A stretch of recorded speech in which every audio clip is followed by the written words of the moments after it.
the seven habits of highly effective people. This is the 8th habit. I see that. Yeah, so that's a continuation. Yeah, because I read the 7 habits of highly effective people, and then I saw his name. I got this at the thrift store. That's wonderful. Yeah. The only thing is it doesn't have the DVD in there. You probably could order it. Probably could. That's what I need to do. But so the 8th habit is basically your voice, which is something that we talk about all the time. Just about the voice that we have, the individual voice that we have in this world, and how it can make an impact on people. And that's what this book is about. And I just, like I said, I thought about you when I was reading it, because they said they want me to, try to teach somebody the chapter that I've learned. Each chapter that I read, they want you to teach it to someone, because they feel like, the more that you teach something, if you're able to teach something, that means that you actually know it. Yeah, you know it if you're able to teach it. But, and it doesn't necessarily have to be me teaching it, just me sharing with you what I've learned, and then you give me your take on it. And I don't tell the camera what I'm recording. So me and Tina have conversations all the time, and they're deep conversations, and we feel like it's something that other individuals could benefit from if we were to document it and put it out there for people to listen to and potentially, hopefully, learn from. So I wanted to tell you what I really came across was, how we talked the other day, and you were just saying how people just follow. People have a tendency to follow. Yes. Whether or not I intend on that to be the case or not. And this book actually touched on that. It says something about moral authority. So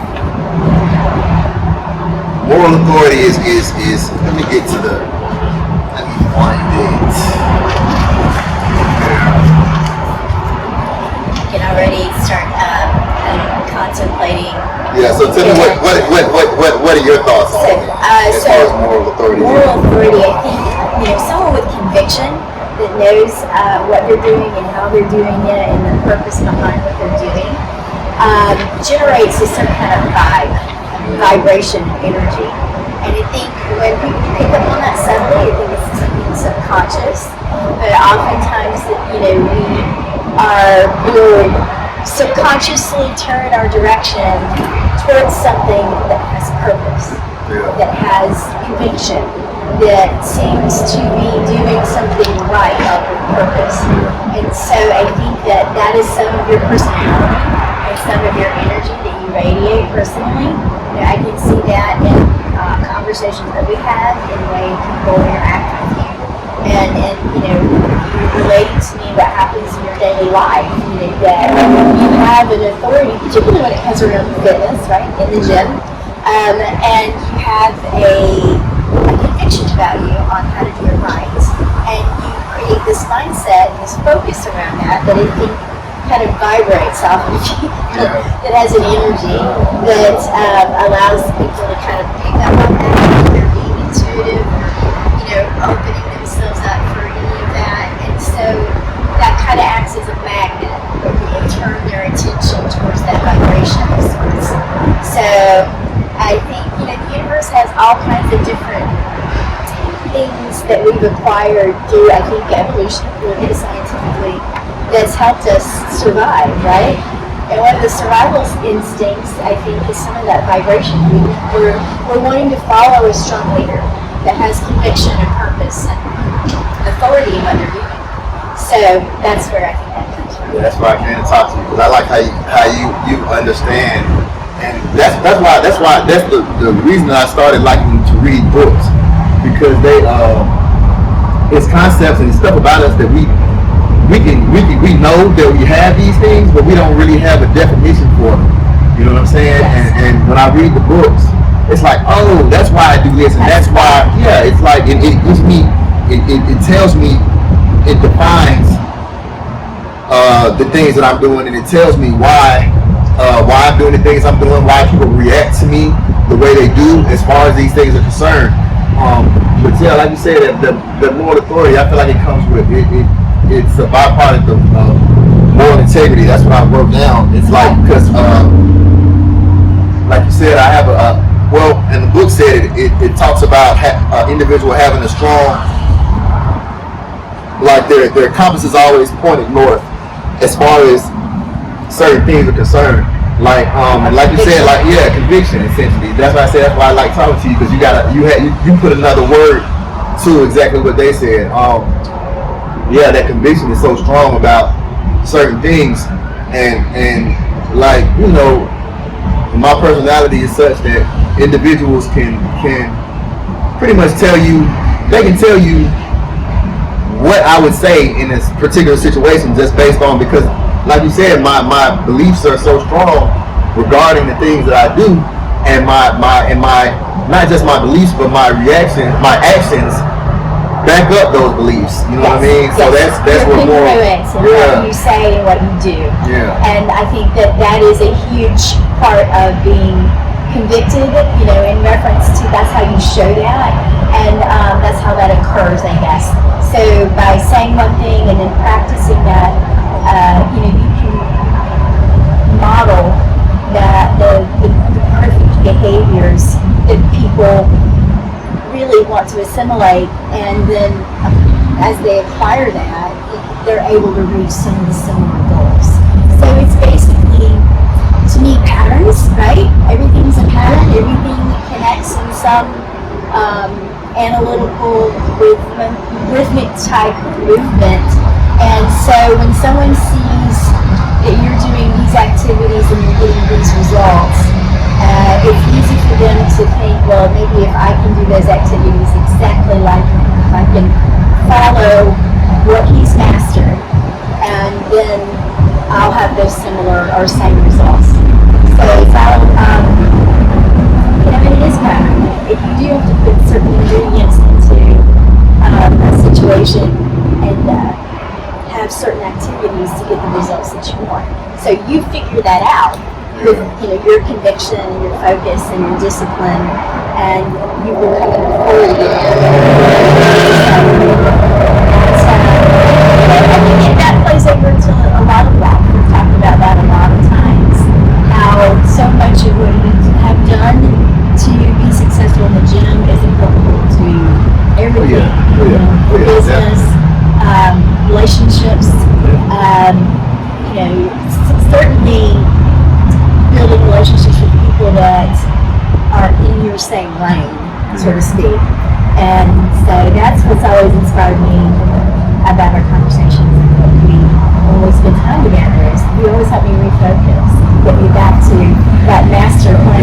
I'm good at focusing. I'm not good at anything else. But like you said, being good at focusing is a byproduct of being good at fitness, because in order to, if you want to see any type of results in fitness, you have to be able to focus. You know, I agree. It's a wonderful lesson to life, isn't it? It is. If you don't focus in the gym, you're not going to get anywhere. But I think also too that it's opened the doorway for you, from my perspective, because you see those general principles and they have applied in the gym, but you know they apply to bigger things in life. And you've seen not just, you know, your own life experiences, but other, particularly young people who may not have had that influence or that guidance or been aware of how discipline can really impact their lives. And I'm not even gonna say just young people. It happens with grown people too. Like I said about the other individual that I want you to meet, Alicia. She's pretty much, she's almost my age, and but like I said, that's one of the main reasons that I like the gym, is because I can see when the light bulb turns on in somebody's head, and they see how the principles that apply to the gym can help them, you know, just be a better person overall. Like once they see the results, and they see that you know they can do something that they thought they were not able to do, you know, that makes me feel good, because I'm like, because I feel like I've opened up a doorway to them to be able to you know, not saying that they're not accomplishing stuff now, but it's a great confidence builder. It builds your confidence like nothing else, because, you know, especially when it's something that you really thought that you couldn't do, you know what I mean? And people come in and they think they can't do stuff, and I'm like, no, you can do this. because I you know, and my thing is from experience with individuals, I'm like, you know, I know most people are capable of doing much more than they think they're able to do. Oh, yeah. Most people are. And they're scared about pushing through that pain, right? That hard part. But the truth of the matter is that that's what you're really great at, is inspiring people to kind of truly find some discipline in their lives and create. And that does play over into a lot of other aspects about that confidence. I think that is a crucial key. And there are so many people who, for whatever reason, life beats them up, right? Whether it's something that happened to them or around them or family circumstances, whatever it might be. Even a job can beat you up and take away your confidence, and you don't even realize it.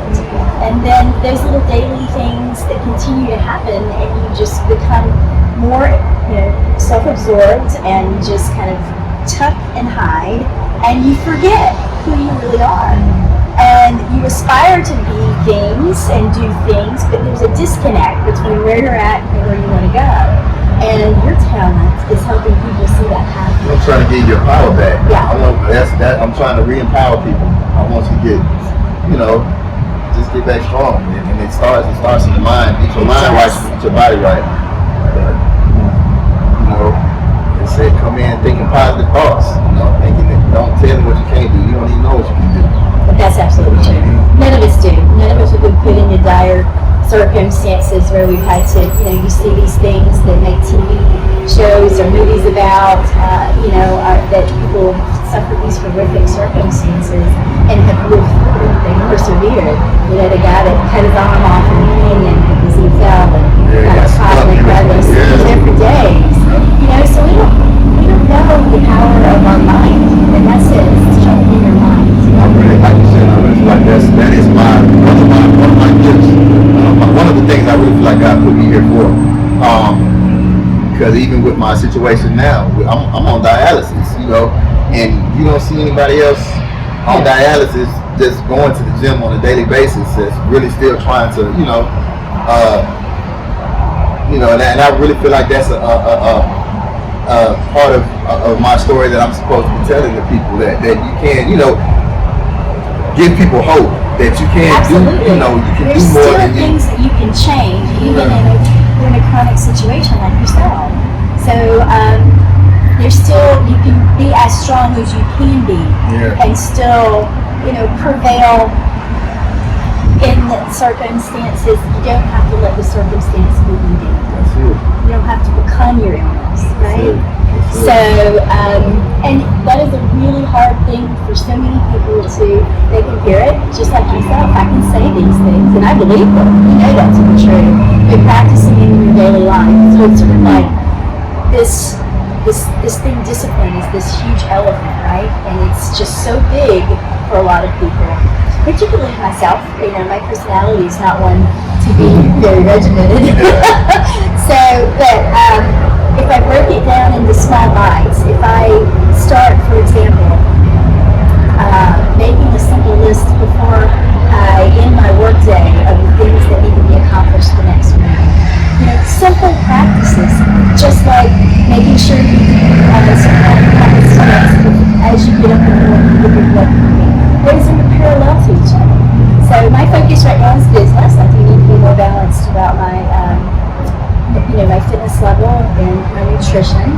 I think, there's all aspects of life, right? And so there's things that we can focus on and really put a lot of efforts towards and master discipline in that particular area. And then when we are able to say, hey, I've accomplished some of these goals I've set for myself here, then oftentimes we can kind of switch gears and maybe go to other aspects. And that in itself, I think, is something that I'm looking to learn, that switch. How do I apply what I've done here to be successful in other areas of my life? Is that something that you feel? Oh yeah. And the thing about it is, to me, a lot of times,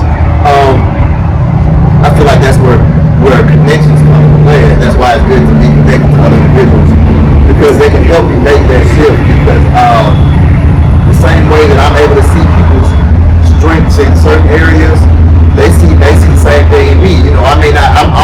Fitness is my thing. So when we come to the gym, I automatically can ascertain that, okay, well, you can do more than what you're doing. You know, you can push yourself harder than you're doing. Whereas in business, you are more of an authority in business, so you may be able to say, hey, Ahmed, well, this is, I see where you're going with this, but if you do this and you do that, you can, you know, because that's not, like you said, it's not my main focus. Even though I am working in that discipline, yes, that's not what I'm a master of yet. So, you know, like I said, you and my other friend Alicia that I want you to meet, I feel like you both of you are, you know, and I know a lot of people are able to see things in me and tell me, well, okay, I need you to make this shift and that shift. And that's why I feel like it's important to be connected to other individuals that have mastered other areas, because, you know, just like I can provide an example in fitness, they can provide an example for me in these other areas, and that makes it easier for me to take this discipline that I have and apply it. I just may not know exactly where to apply it to, but these individuals know where I need to apply it to, and you can tell me, well, hey, you need to put it right here, right here, right here, and then I can just follow the blueprint. Absolutely. Because I've got it. I've already got the discipline, and I know how to establish a routine and all of that. I just don't know exactly what the routine should look like when it comes to these other areas, because I haven't sat down and taken and applied my focus to that area. But, you know, you guys have, so you can show me, well, hey, do that, and then all I have to do is just get in that lane and do the same thing that I do with fitness in that area. I agree with you. I think that's one of the reasons it's so important for us to continue to read books. Yeah. You know, because we really are standing on the shoulders of giants, so to speak. Because those people are already figuring things out. Stephen Covey is an expert on personal development, you know, and so he's also a really interesting fellow, or he was, I think he's passed. But you know, he's in the ministry, so those very much overlap in certain aspects. You know, there's a sense of spirituality and a higher purpose that really helps us push ourselves to be more than what we are currently, right? So I agree with you. Again, it's the elephant. We may have figured out how to, you have figured out how to eat that fitness elephant, right? And that is something I'm still, you know, kind of grappling with. And then, you know, there's some people who are successful in business or figured out a formula or things of that nature that have taken that elephant and figured out how to make it bite-sized. And that is something that you can stand on your shoulders and, so to speak, and instead of having to figure it out all yourself, that's how you can do it. Yeah. And you've got the ingredients that you can already apply. Like you said, you've learned the master key, discipline. And that is the master key. Perseverance and discipline are key. You know, I think they go hand in hand, but I think they're slightly different. Personally, I see discipline as sticking to a regiment that even when you don't want to do it, you show up and do it. Oh, yeah. And the perseverance. And I do that, like I said, and because I get up at 3 every morning to get to the gym by 4, and it's many mornings I don't want to do it, but it's based on. This morning probably is yucky as it was outside. So that's exactly it, the discipline, and then the perseverance of even when it's hard to push through it. You know, you had experienced some real health concerns, and I'm sure there were days that you felt physically just really, really bad. Still do. Still do, but you know, if you want it, you got to do it, and that's just the bottom line. That nobody can do it for you. If you know, and excuses aren't gonna get me fit, aren't gonna make me feel like I want to feel or look like I want to look. So I can't just say, well, okay, I'm on dialysis, and you know, give me a pass. Give me a pass. Take it easy.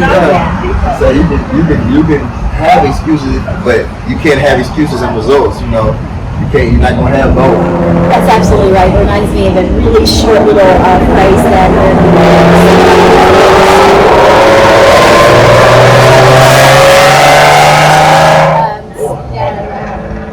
set the bar. Beliefs lead to activity.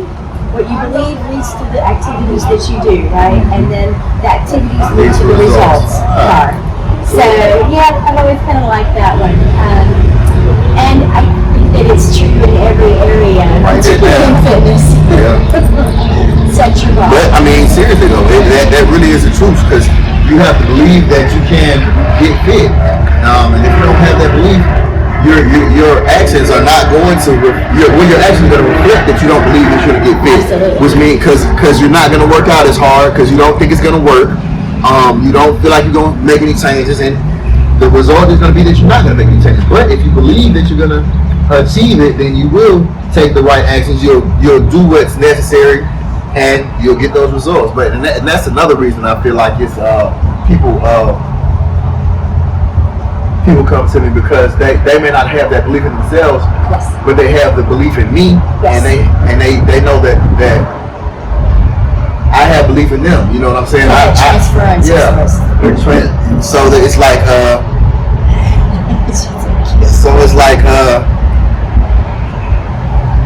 Inky Johnson, he said sometimes you have to borrow other people's belief.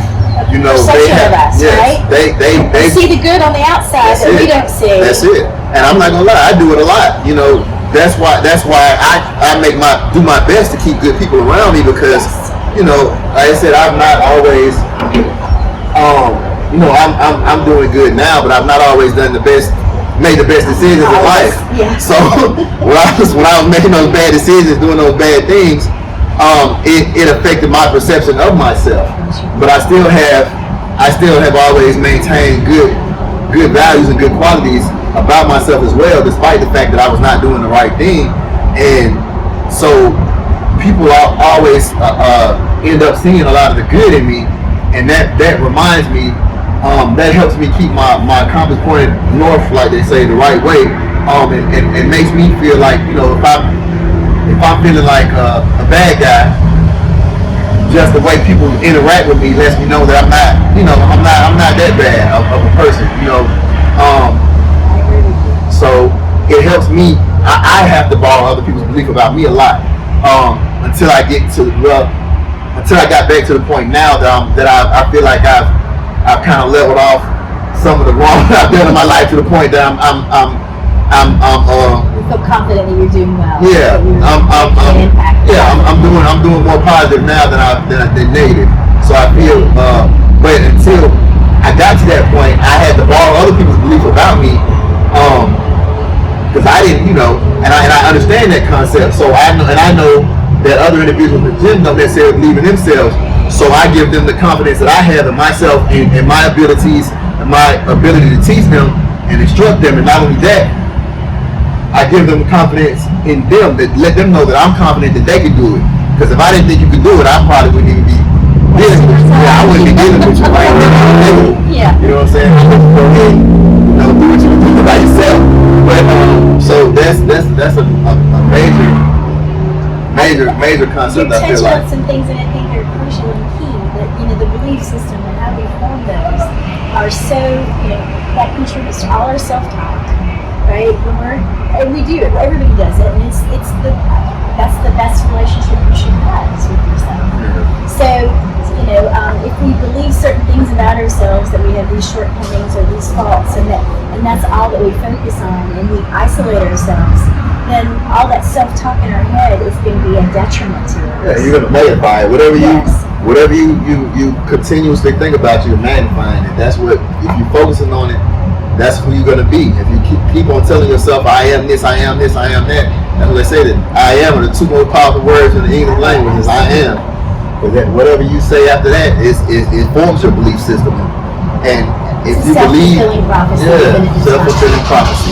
If you believe it about yourself, eventually you're going to live it out. Because you believe that you are this type of person, eventually you are going to be that type of person. So if you have that choice, why not choose to be the best version of yourself that you can be? Absolutely. You know, don't feed yourself the right things, right? The right attitude, and be around the right people. Who we are with.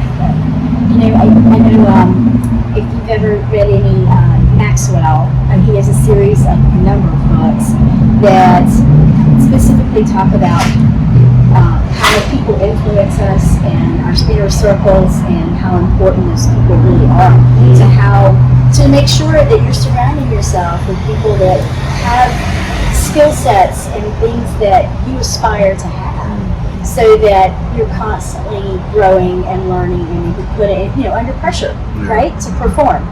And so those things are really important. And then the things we feed our mind with reading materials, and we both watch videos a lot. Everything that you intake. Yes. That's almost all I listen to now is those motivational. Yep. So many people don't take the time to do that. Yeah. That's all I listen to. So because it's easy to get into a routine of life that, it's sort of a numbing aesthetic where we want some entertainment, and there's nothing wrong with regular television or watching a good movie. I do it quite often. But we still have to feed ourselves things that feed our soul and feed our hearts and make us energized and full of purpose. And those are the things I think that most people. If you're trying to be strong, you got to feed something that's going to make you strong. Listen, feed your mind something that's going to build your strength, not just physical strength, but your mental strength. Talk a little bit about your personal experiences with that. Is there some things that you have that favorite videos that you kind of have a tendency to go back to? Things that you listen to that really help inspire you? I don't even know what to call it. It's I think No Fear or something like that. It's because I don't even have to type it in anymore. As soon as I pull up YouTube, it's the first thing that comes on my YouTube. That's awesome. Let me go on here and I tell you. But I think sharing some of those things can be really helpful. Yeah, that's the first thing that pops up on my YouTube feed. But I listen to Eric Thomas, Billy Osbrooks, Les Brown. I listen to all of them. But let me see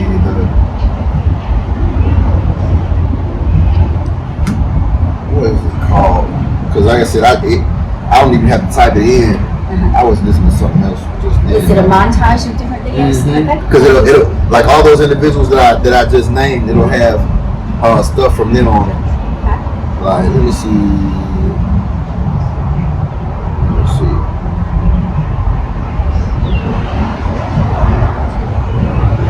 Jim Rohn's one of my favorites. Yeah, I like him. Yeah, he's quite the character with his Arkansas accent.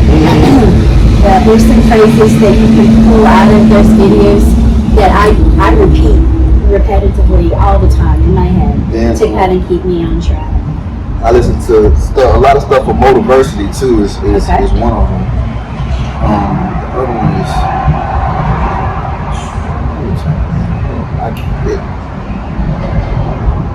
time I'm trying to get it to pull up, it would not pop up. But Motiversity is one of the main ones that I listen to. The other one, Fearless Motivation, I think is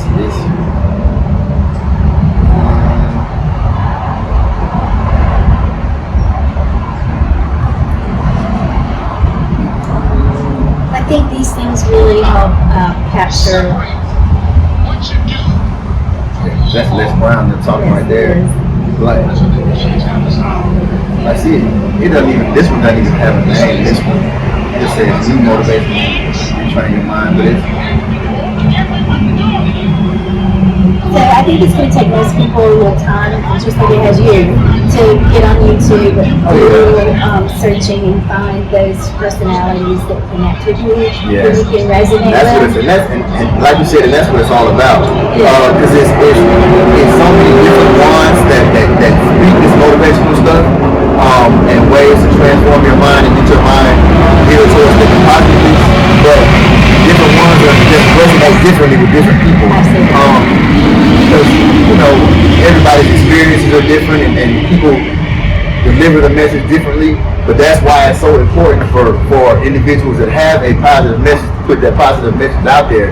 Because just like Eric Thomas, Les Brown, Billy Osbrooks, all of them, all of them resonate with me, but you may not resonate with you. I may resonate with you. So that's why it's important for me when I have something positive to say to put it out there. When you have something positive to say, it's important for you to put it out there because somebody may hear your voice that and need that. That may be exactly what the individual needs. They and they may not even have access to these individuals. They may not have ever heard them, but they see you and on a daily basis, and they know you and they know what you've gone through. So it may hit a little different coming from you, because they know, people know they know a lot of the wrong things that I've done in my life. They know that I'm on dialysis. They know a lot of stuff that I've been through. So hearing me speak in a positive manner may impact them a little differently than to hear somebody that they don't know talk. You know what I mean? But listening to them may be what they need too. So it's important though, if you have something to say, it's important that you say it. Like I said, that's what this book is about the power of our voice. I haven't got very far into it yet, but that's why it caught my attention so much, because they say that's what the 8th habit is. It's learning to express our voice and the individuality that we have on this planet. That could be the difference between us being in our 9 to 5 to walking in our calling and doing what it is that God really intended for us to do, and changing millions of lives. You may not change millions of lives, you may just change a few lives, and that's why it is.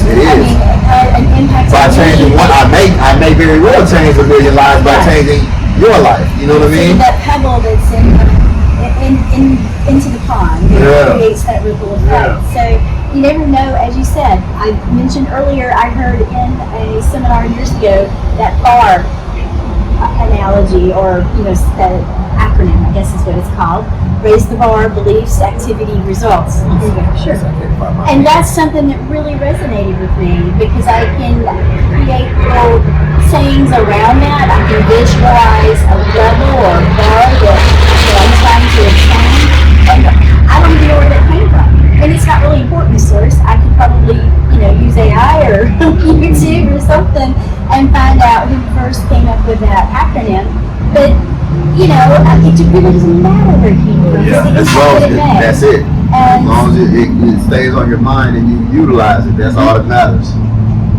I've been very, very fortunate to have, in the last probably 5 years, been exposed to a lot of information and a lot of inspiration. A lot of people that have accomplished things out of applying discipline and creativity and really pouring their intellect into things. And so, grappling with how to utilize that and sort of putting your own stamp on it. We take bits and pieces, right? It's just like cooking dinner. I love to try to cook my mom's. She made wonderful deviled eggs. But, I didn't necessarily ever get a written recipe. It's pretty simple. Everybody has a way to make deviled eggs, But there's little nuances that she made that I've changed and enhanced, and my family prefers those over what she had before. And that's my point, is that we all need to put a little bit of creativity, a little bit of our soul, a little bit of us into what we're doing. But we do need to stand on those shoulders of giants, those predecessors, whether it's our family, whether it's people with influence in our lives, or, that are in a leadership role, capacity, a minister, a business leader, business coach. All of those people have already done things, been there, done that, and you can learn something from that. And I think that mind shift, when people really understand that we, no matter who we are, what walk of life we've come from, what we've experienced, we've done things that other person may not have, and vice versa.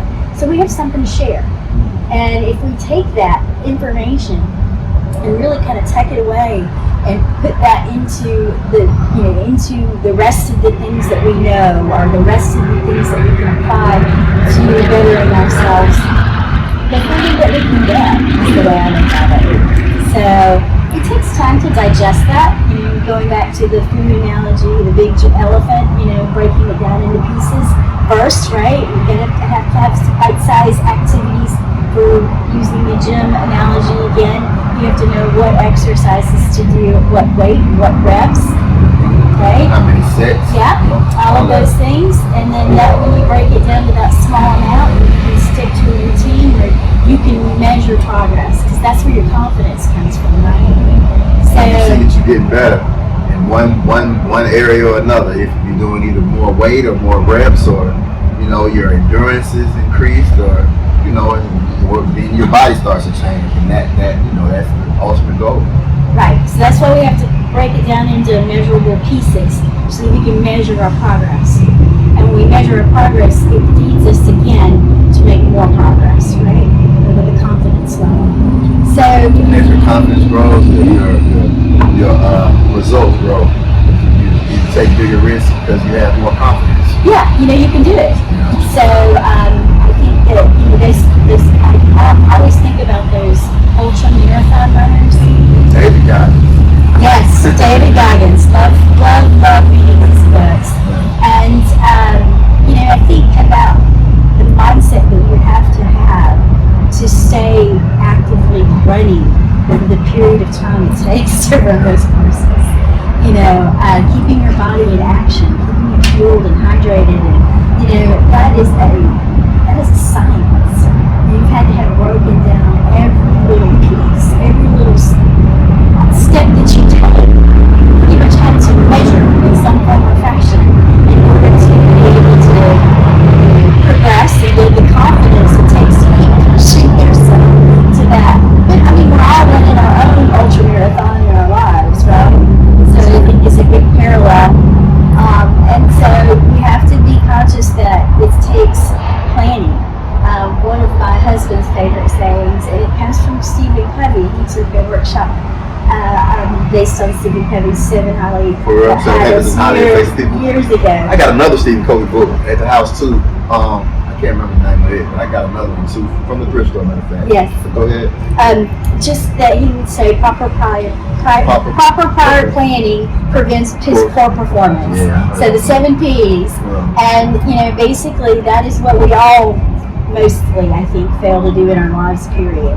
That's the reason why I have not been able to make the shift to focus on my fitness, because I haven't planned to do that. You have to plan that, and it takes time, energy, and effort. And so that's the biggest calling that I can say, the biggest takeaway that I'd like to share with anybody who wants to spend time listening to what we have to talk about, is that you take time for yourself, plan what your goals are, and then reverse engineer that.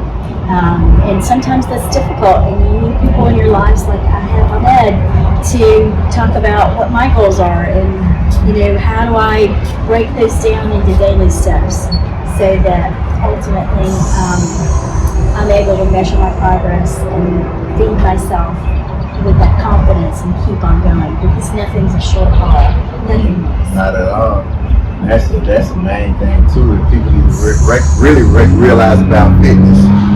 People get in there and they feel like they're gonna do stuff overnight. And that's one of the drawbacks of social media. I feel like it's because they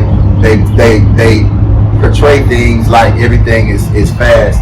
Day 5, you should look like this. It makes them. So what it does is it paints an unrealistic picture for the individual that's trying to do stuff, and so they get discouraged and they quit. Whereas it makes the whoever delivered the information, it makes them look like more than God, like just superhuman. Where when they know it was a process for them, you know what I'm saying? And instead of being honest and saying, hey, I went through this and went through that, it's like, man, you should be here by now. Man, be honest, tell the truth about you began. A lot of people don't want to hear that it's a process, and telling people that you can do it quick, that sells, because people will buy into that, like they say, clickbait. But that's not the reality of life. What they find, psychologists have found this, and there's plenty of research out there. I wish I could go by an exactly quoted source, but there is so many drivers in our lives as human beings, but one of the biggest ones is the fear of pain. And so I'm feared. I seek it out. I'm looking for it. So many people are apprehensive, why do I want to build a business if I quit my day job and put 100% of my energy in my business? What if I don't make enough money and I fail, and I can't pay my rent, so to speak? And so why do I want to spend 3 hours in the gym a day in order to, it's the pain of pushing through that that's going to get get you to where you want to be. Yeah. So That's what, and that's the thing. I've already achieved in the gym, so I know that that's the case. So that's why I look at pain differently than most people, I think, because I know that this pain is developing me, and like you said, I take that same thought process and apply it to my life, and even just like I said, listen to the people I listen to and the books I read. That gives me confirmation that the pain is not for nothing. You know what I'm saying? Because the pain that I'm going through, these people are going through. They've gone through it before me, and they told me, you know, hey, it takes pain to get to where you're trying to get to. It's not easy. It hurts. You know what I'm saying? They're being honest and realistic about it. They're not saying, hey, I just woke up and I threw a video up on YouTube and I got 1 million views that day. Nah, he said, man, that to me, every time I say it took 20 years. You know what I'm saying? He said, been doing this 20 years, and that's when the payout came after that. But you have to keep on doing it. You have to have that confidence that it's gonna work. And like I said, that's what working out taught me. And then the individual. That's why it's important to know who you to have good people around you to talk to, because these individuals tell you, hey, it's gonna hurt. You know what I'm saying? I'm gonna be honest with you, it's gonna hurt, but you can do it though. It's gonna hurt, but once you get to this other side, that's what you're talking about. He's like, on the other side of pain is success. So, you know, you just have to push through the pain, push through the discomfort, get comfortable being uncomfortable. And like I said, I understand that concept because of working out. And even Arnold Schwarzenegger said it. He was like, they asked him why he's in the gym. Everybody else looking miserable, but he's happy because he knows, he looks for pain because he knows that pain is changing him. That pain is going to get him the way he wants to go. That's the marker that he's progressing. Yeah. I love when my body hurts because I know that means I did something today. You know what I mean? Muscle there. Yeah. So I know I'm that means that I've achieved the level that I didn't do prior to that. I've done something that I didn't do prior, so my muscles have to adapt to that. So I know once my muscles adapt to it, and yeah, because I know eventually that pain is going to subside. That pain ain't going to be forever. That pain is going, it hurts now, but tomorrow if I do the same thing that hurt me today, it's going to hurt a little bit less, and a little bit less, and a little bit less, till it doesn't hurt at all. And then once it doesn't hurt at all, now I've changed my threshold, my tolerance, which means I've gotten stronger. And that, like I said, that concept applies not just to the gym, but to life. And that's how I have to look at things when I'm like, if people say they're having a bad day. Well, every day has challenges. Every day has challenges. But the thing about it is, there are certain challenges that we've adapted to already. So, say I get a flat tire or something else, something that's manageable. I wouldn't call it a bad day because I was able to manage it. But something else that I'm not used to happens, and you know, now I want to say I had a bad day. Well, no, I'm still not gonna say I had a bad day because that's just a challenge that I'm not used to yet. But if I deal with that challenge enough, then now that challenge is to the point that it's not enough to affect my day to where I can be. Yeah, now I've raised my bar again. So it's like when you have challenges, when something difficult happens, it's not something that you should look at as a bad thing. That's just your bar being raised, because eventually, whatever pain that caused in you, you'll be strong enough to deal with that to the point that it doesn't even affect you either. So, you know, even when anything happens, you just have to look at it from a positive standpoint, from a standpoint that you're growing. Because I feel like, you know, really when you're dealing with stuff, that's God preparing you for the level that you asked him to be on. But if you look at it the wrong way, you're not gonna see that. You're gonna be like, well, you know, like, hey, why is all this stuff? Why is everything always happening to me? Well, things are happening to you but if you look at it the right way, it's like, well, okay, what can I learn from this? How can I? Gifted at those challenges. So you can grow. I agree with you. It's definitely about mindset, and I know that all of us have, you know, a day where we just feel defeated, right? Mm-hmm. Where things come at us and we feel like we just can't handle those things. That emotionally we're strained for whatever reason. We didn't get enough rest. You know, not. You're sick. There's all kinds of reasons those days can happen. And you can allow yourself that kind of situation without rolling around in it. Yeah. You know what I'm saying? So I think that's a fine balance. I know, you know, times that I've kind of struggled with that. Because, you know, it's real easy to do that. We're human. We do it, like you said, different situations and circumstances make us more prone to feel that way. Yeah. And like I said, even me, like especially but it comes down to recognizing these patterns about ourselves. Because I've come to the realization that on my dialysis days, those are my weak days. After dialysis, I have to really guard my mind, because that's when when I feel like the attacks occur. But if you're able to recognize it and just push through it, you know, that's what it is. Yes. But it happens though. Yeah. Being self-aware, So you realize that you've established a pattern, and that you need to be more diligent about your mindset and your belief system after having gone through dialysis that day. So that's that's a challenge in itself, because so many of us don't take the time to reflect and really be self-aware. We're just too busy going through emotions a lot. No. And you know, that is the crucial key. You know, that's it really is, because what we've seen in every case scenario of success, we may have measured that, we may have taken people and broken down their personalities and what their drivers were and what they did differently than other people in their industry or in their space and whatever expertise they own.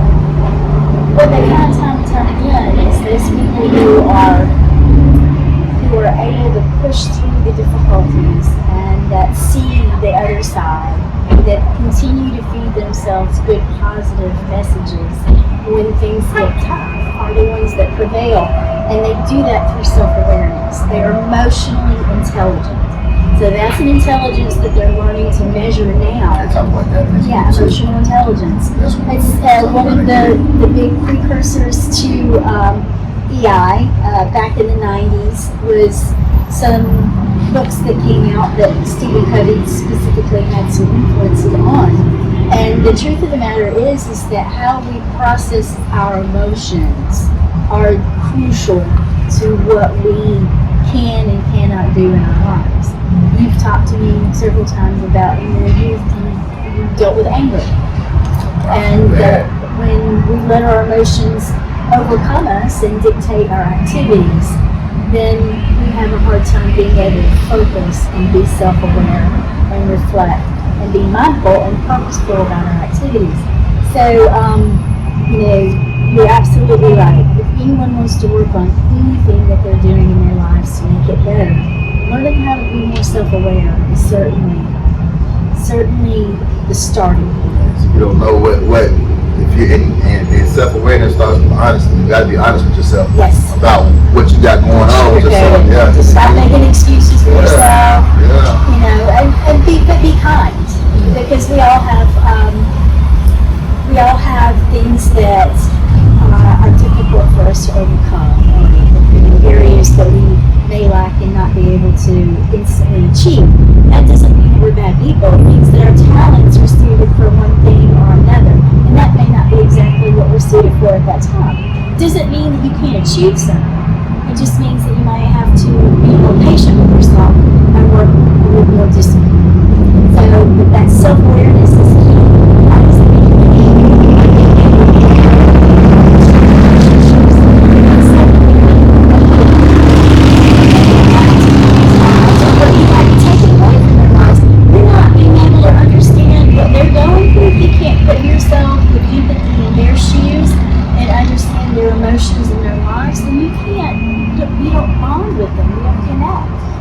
Able to exchange those types of energy that really are so important in a relationship that make you feel close and connected to someone. That's one of the 7 habits, that synergy that they talk about. Yes, that is the ultimate. That's what your goal is, no matter what. Is that give and take. You're not just pouring into someone without them being able to reciprocate, but they're doing that in a different way. That's when your relationship has become at the level that you really want to maintain and grow through, because you know, even in every relationship, whether it's a friendship or a romantic relationship, whatever the case might be. So you know, ideally, you know, even in relationships where we generally have 2 genders, a female or male gender, whether they're that sex or not, it doesn't matter. There's gender roles in every relationship.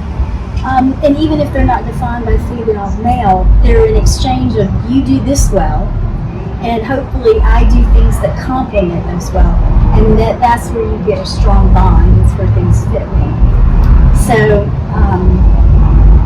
I feel like, we started with moral authority, and we've kind of circled around a lot of things, but I think we're talking about how you achieve moral authority. Because ultimately, that is kind of similar to, that's your half of synergy, isn't it? Yeah. Well,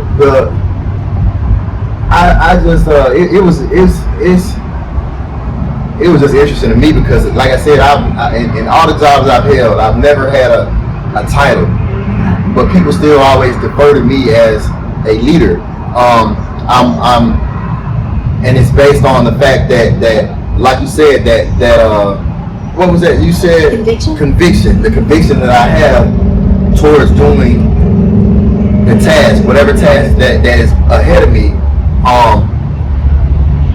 I'm more convicted than the people that that have the actual authority. Yeah, I have a higher conviction about doing the job than them even. You know what I'm saying? And so, and that puts me in a position where, like you said, that's where the moral authority comes from, because they're like, well, I'm giving you an example. Like one time, one of the general managers at one of the places was trying to talk to me, and I'm just so committed to the mission, and I'm still doing my job while he's trying to talk. He's like, man, you can hold on for a second, stop. You know what I'm saying? Yeah. He wants me because I'm just that focused because it's something that they like when I first got there, the one job they told me that this is the number that we seek to hit, and that's all you had to tell me. That's what we're striving for, and I said I have to do it on a daily basis. You know what I'm saying? So that commitment to my mission is what gives you moral authority, because like I said, and even you may not, you don't know. Like the thing is, the supervisors come in and they act different on different days. They're more committed on this day or that day. They care this day, they don't care that day, they're late or something like that. Whereas me, you can pretty much, consistent. Yeah, you know what I'm gonna do every day. Every day is the same because and every day I'm trying to get better at whatever it is that I'm doing, regardless what it is.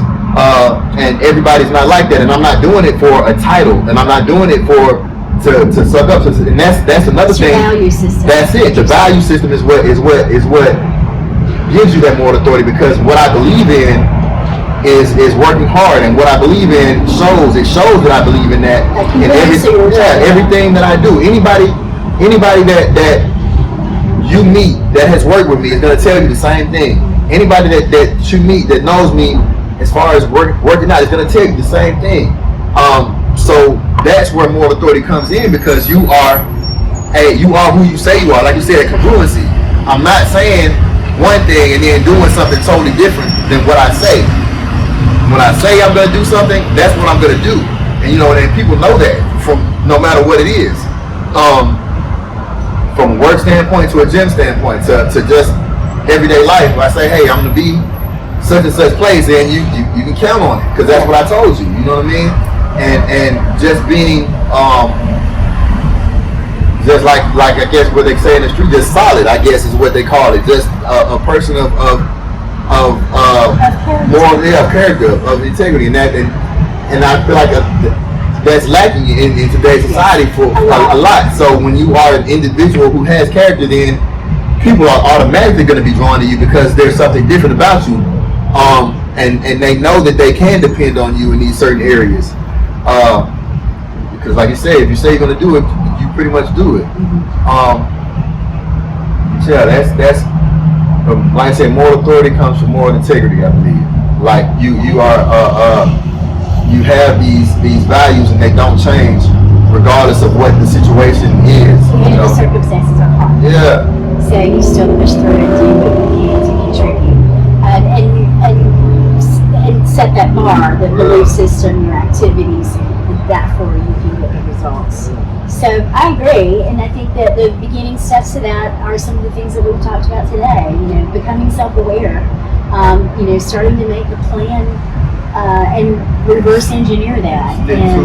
Right. And breaking things down in bite-sized pieces. One of the things have daily activities. That the motivational speakers always say is you gotta keep your word to yourself first. You know what I mean? That is very true. Because that's how you build self-respect for yourself. That's how you build.